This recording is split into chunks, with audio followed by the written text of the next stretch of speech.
Welcome to the first edition of the Roadrunners Coaches Corner, where we get you caught up on MSU Denver sports. We're broadcasting to you live from the wonderful Tivoli Tap House located on Auraria campus, home to our MSU Denver. Be sure to tune in every Monday throughout the sports season from 5:30 to 6 p.m.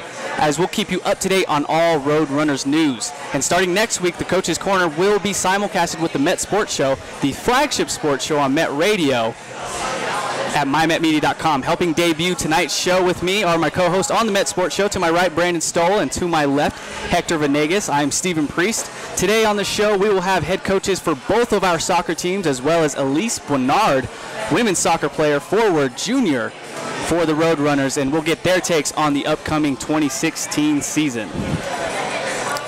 Switching gears now, we'll take a quick recap of the 2015 season for your men's Roadrunners. Under interim head coach Jeremy Tittle, the squad finished in a tie for second place in the Rocky Mountain Athletic Conference, finishing with an impressive 8-2 record.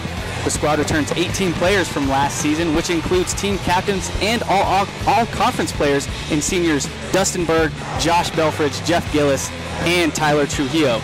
And we are now joined by the man of the hour, Coach Jeremy Tittle. Before we get to it, Coach, prior to your time at MSU Denver, you served as interim head coach and head coach at a number of places, a number of institutions. Served also as assistant coach under Ken Parsons for 7 seasons before he left to take another job at Cal State East Bay. My first question for you, Coach. Last year was your first year, kind of thrown into the fire. How did it go for you? Last year was a lot of fun. Yeah, last year was a lot of fun. I wasn't expecting to get a question of the past. So, but yeah, last year was a lot of fun. We had a good season. It was a solid transitioning point between two coaches. I think it was helpful to the team's success that there was a known person in the position at that last year, and I'm hoping that continues to be an important part of how we do things, having some consistency in the coaching. Now, take me through the mindset of an interim head coach. When you get thrown into that position, is it just kind of the mindset of, okay, I need to elevate the program to obviously a position that it wasn't under the old head coach, or is it also there's some pressure of maybe if I perform well enough, I can take over as head coach? What is the mindset as an interim? Yeah, it's a good question. I think the mindset I took was the same one we encourage the team to have, and it's one that we try to take each season with me coaching, is that you never know what the future is going to be. You only have control over what's right now. So whether I was interim or not, I said the same thing again this year. We only have this season, this particular group of players at this particular point in time. We said the same last season, and we said, let's just make every effort to make it the best that it could be, because you never know what the future holds. Now that you have the interim title removed, how much do things change for the program, if any, for your second year?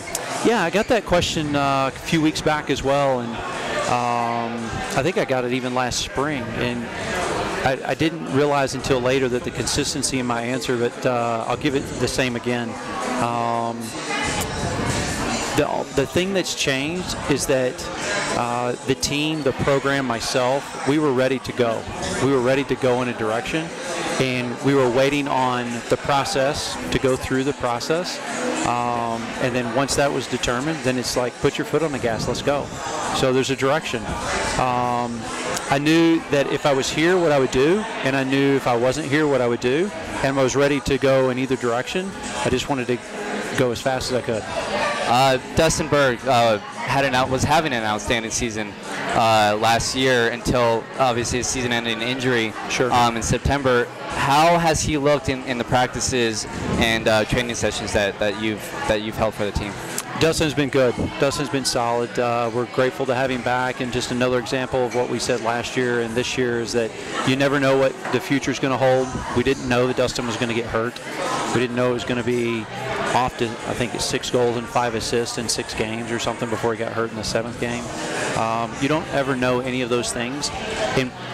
But one thing I think we did know is that when Dustin came back, he was going to be good. And he is. He's been good for a long time, medically cleared, finding his form all over again. He looks good in training. We've had one scrimmage, and he's looked solid there.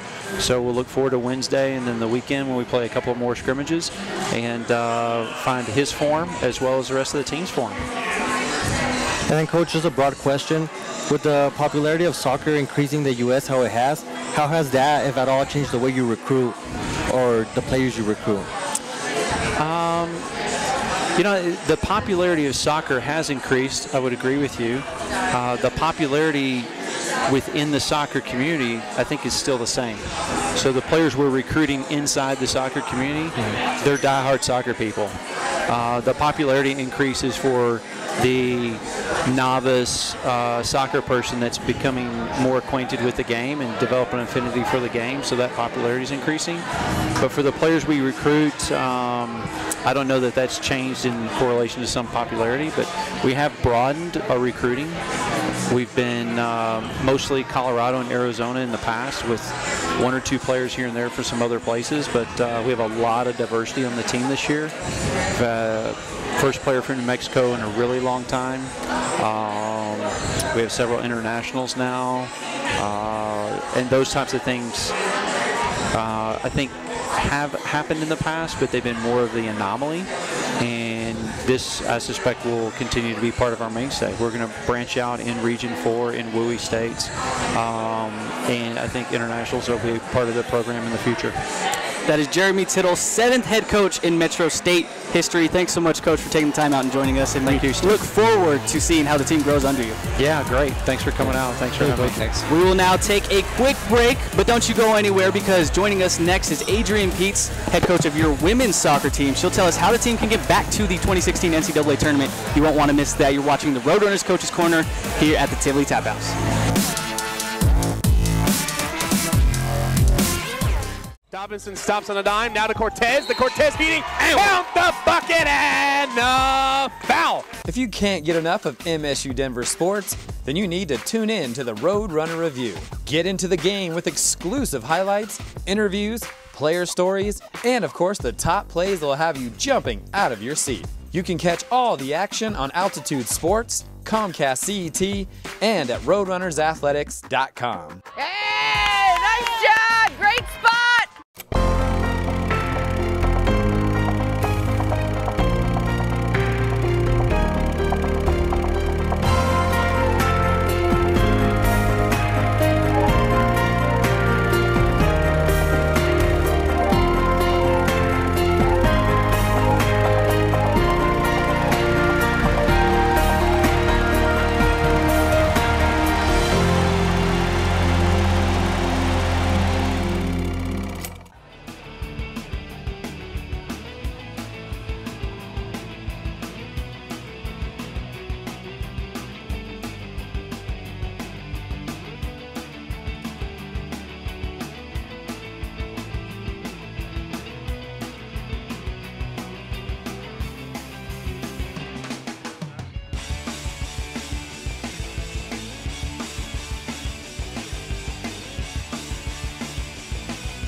Brought to you by your #1 volume Nissan dealer, Tynan's Nissan. Come in today and choose from nearly 1,200 new Nissans. Get 0% for 72 months with no payments for 90 days. During the Bottom Line event, lease the new Altima for only $149 per month. Gives you both efficiency and performance. Looking for an SUV? Then choose the all-wheel drive Rogue at just $159 per month. Also available with optional third-row seats. Bottom Line savings at Tynan's Nissan in Aurora and Fort Collins.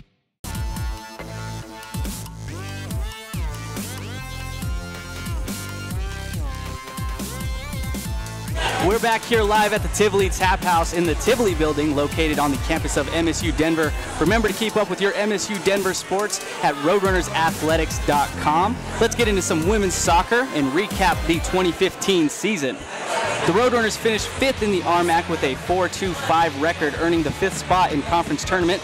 Coach Pete's squad pulled off the 3-0 upset over Regis University on the road, but fell in the semifinals of the tournament to #1 seed Colorado Mines. The squad returns great players back to 2016 team, like freshman of the year Raina Banks, Alexi Marr, Sherstein Sharp, and Ashley Smith. We now welcome in the 9th year head coach Adrianne Pietz. Thanks so much, Coach, for joining us. A little background for our viewers before we introduce you now. 116, 34, and 26 record in 8 seasons. 41, 3, and 5 record through 2 seasons is the best in MSU Denver history. You've also reached 7 NCAA tournaments, 2 RMAC regular season titles, 1 RMAC championship, and the best part, you're an alum. You've been a part of both national championship teams. Before we get into it, tell me how that is, being able to be a part of that greatness. Yeah. You know, when you say it like that, kind of makes me blush a little bit. You know, I don't really think about all those things that often. But no, for me, it's just been great to be part of this program for so many years as a player, as an assistant, and as a head coach. Obviously, this program is near and dear to me. It helped me grow up. It's helped me mature into the coach that I am, and the great people that are here, you know, have given me a lot of great opportunities. So just very thankful to be part of it for so many years. And then, Coach, last year you had a good amount of youth on your team. As a coach, what do you have to do, what adjustment do you have to make to help you be competitive, especially in a tough division like the RMAC? Yeah, it is a challenge. You know, we maybe lack a little bit of experience that we've had in some, the last previous years with older players, and knowing what the program is, the tradition, the expectations that we hold, each game and each day.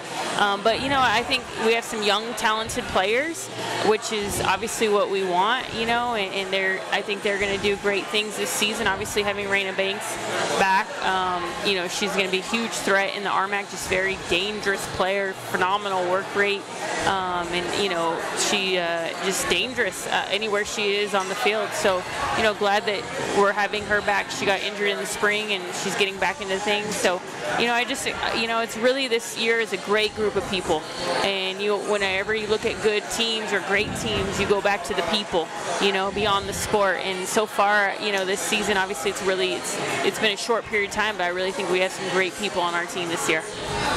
Let's fast forward to this season. How has this team looked throughout the offseason, and what's the level of excitement for this year? Yeah, we're really excited. I think last year was, for us, obviously, we had to go through a lot of things as a team, and I think we're just really excited to be back on the field, to be back together, and, I think these girls are willing to put in the work.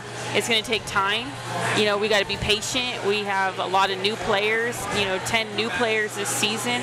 Obviously, last year we had, a lot of young freshmen, so the majority of our team are freshmen and sophomore. So it's going to take time. We're going to go through some patches, but as long as we're resilient and we continue to grow, I think this team will continue to do great things. Well, talking about that, you only have 3 seniors on this team. How will this affect the squad, if at all, and what players are you counting on to step up and lead this team? Right. Definitely looking at my seniors, first of all of them have been here for 4 years, so they know what the program is. They know what it takes to be successful. And they got to put in the work and set the example and set the tone every game. So definitely looking for them, to do those things. The other one I'm looking at is Elise Boisnard, who will be up a little bit later in the show, but, I'm expecting her to do great things and lead on and off the field. Talk about a good person, academically and athletically, and then obviously socially. I think she has all the traits that we need to be a strong leader this season. Last 2 questions for you here, Coach. First one, Mines, I believe, has won the last 5 RMAC tournament titles. How do you as a team, I know you can't just focus on one squad, right, but what does your squad have to do this year to not only make it to the RMAC, but maybe have a chance to compete and knock off a Mines from the RMAC title? Yeah, I think for us, being consistent is going to be something, and growing. I think Mines is a very tough team to break down. Defensively, they're very good, and we got to take risks, But then also we got to be very sound in the defensive end of things, because obviously, like they all say, offense wins games, but defense wins championships. So, the last week we've been really focusing on our defense, and I think that's what is going to be the base of our season, is not to let in goals, and then be opportunistic in the final third and get some goals in. But besides that, I think we got to be tough. We got to grind. We got to rely on all of our players. And we really truly got to come together. We've talked a lot about this preseason about team unity, and I think that's what we're going to stress all season long. And if we can do some of those things, I think big things can happen. Last one for you, Coach. Fill in the blank for me. For the Roadrunners to achieve what they want this year, they have to do what? you know, they got to stick together. I'll go back to the unity piece. You know, if everyone is unselfish and they stick together and they do what they need to do, their role very well, you know, we'll be very successful this season. Well, thank you so much, Coach, for taking out the time and joining us today. Thank you guys for having me. All right, it's time to pay those sponsors. We'll head to a quick break, but don't go anywhere because Elise Boisnard will come up next, joining us from the women's soccer team here on the Roadrunners Coaches Corner.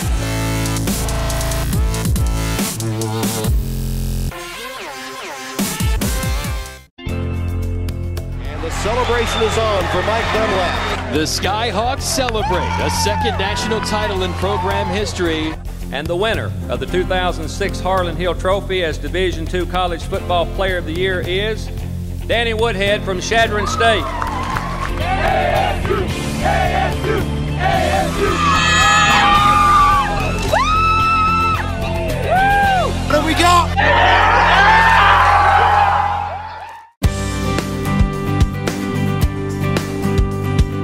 Hi, I'm Congresswoman Diana DeGette. Every day, I see the impact that MSU Denver has on our region. And education within reach can truly transform a life. Congratulations on 50 years of commitment to diversity and inclusion, and may you have many, many more.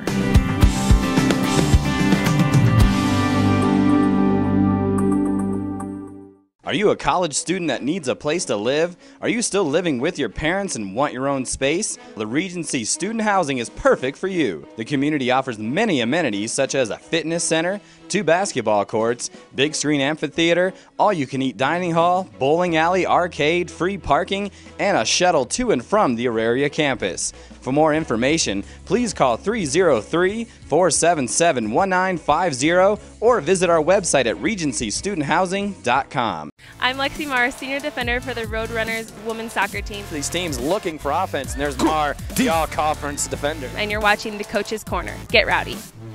I'm Anthony Grant, Director of Athletics at MSU Denver. It's because of your generosity and support that our athletic programs have been able to achieve sustained success and continue to be one of the top athletic departments in the nation. And you're watching the Coach's Corner. Get rowdy. So glad you're joining us here on the Roadrunners Coaches Corner live at the Tivoli Tap House located on MSU Denver in the Tivoli building. We are now joined by junior forward Elise Boisnard. I butchered that going into break, but member of our MSU Denver ladies soccer team. Thank you so much, Elise, for joining us tonight. How you doing? I'm doing well, thank you. Doing well? All right, let's get it started. I'm curious to know, because I was reading up on you on roadrunnersathletics.com, and it said you transferred from Western State, another RMAC school, but you were RMAC Freshman of the Year there. I'm just kind of curious, what went through that process? What appealed to you about MSU Denver for you to make that transfer?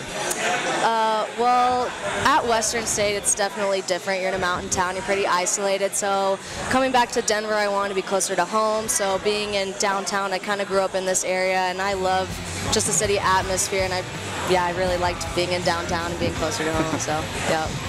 And then, Elise, now take me through your off-season. What improvements did you make in preparation for the upcoming season? For the upcoming season, over the summer, I basically took a lot of time off, relaxing, getting healthy. Last fall, I was kind of playing through an injury, so it was really good to take some time off, relax, not play as much soccer, be a little bit active, but really focus on getting healthy again. I got some physical therapy, so coming into the season, I really wanted to focus on my body and how I'll be able to form, like, feeling better, yeah. Now, this team has a great mix of youth and veteran leadership and a lot of talent. Is there a ceiling for this team, and what are the expectations you guys have on this year? This year, I mean, we're just trying to win as many games as possible. I mean, last year was definitely a struggle for us, so I know all of us are on the same page. When we want to win, we want to be committed, and trying to get everyone on that same page and just play at a higher level. We're trying to, like, elevate our standards. With the freshmen, just treat everyone the same. Everyone needs to perform well, and we hope we all do this season, yeah.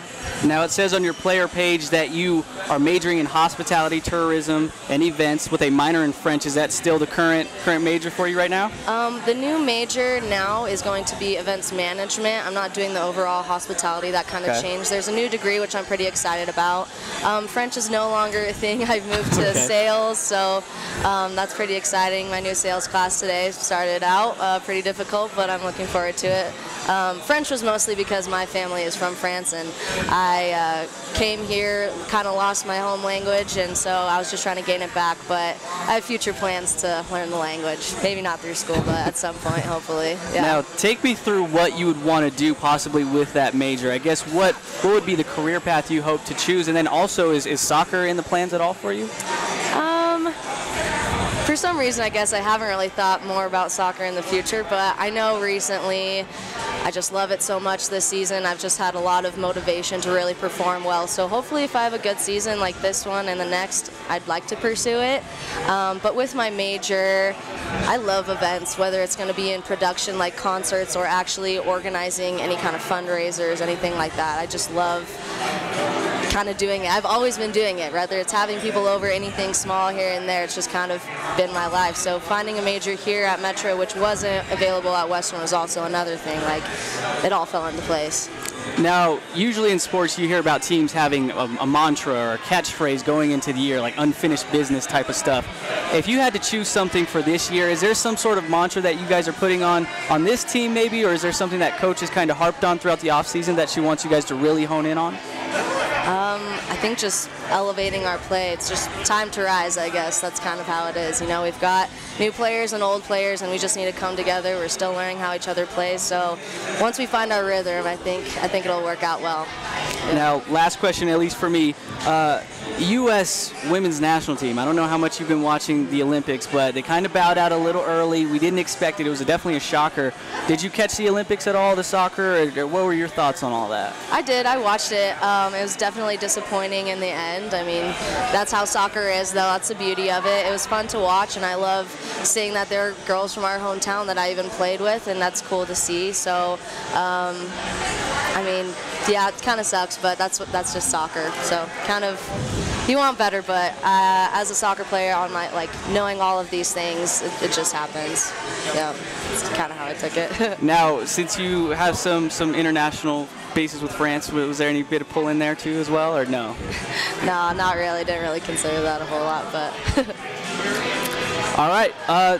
Good. Well, I was just going to ask you, out of all your teammates, who's the biggest joker on the team?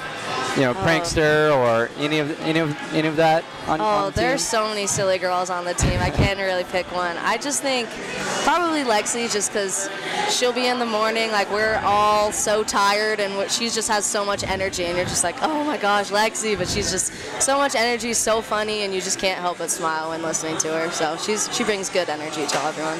Well, Elise, we are definitely excited for the upcoming season. Can't wait to see what you guys do. Hopefully we can go far this year and maybe knock off mines for once. Yeah, get them out of that RMAC championship. Yeah. Thanks so much for taking out the time. It was good meeting you. Yeah, no problem. Good meeting you as well. Since 1909, the Rocky Mountain Athletic Conference has been a leader in collegiate athletics, with campuses in some of the most scenic areas in the United States.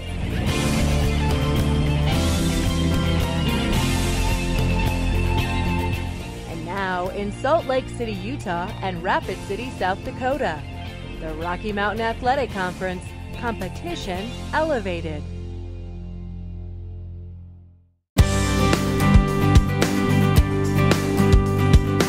Hi, this is Wellington Webb, former mayor of Denver, Colorado from 1991 to 2003. I was so pleased to receive an honorary doctorate from Metro State University. It's been a great highlight of my life. And I also want to take this opportunity to say happy birthday to you on your 50th anniversary.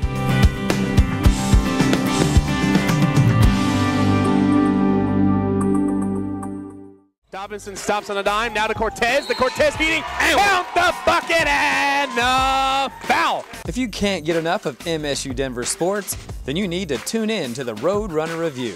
Get into the game with exclusive highlights, interviews, player stories, and of course the top plays that will have you jumping out of your seat. You can catch all the action on Altitude Sports, Comcast CET, and at RoadrunnersAthletics.com. Hey, nice job! Great spot!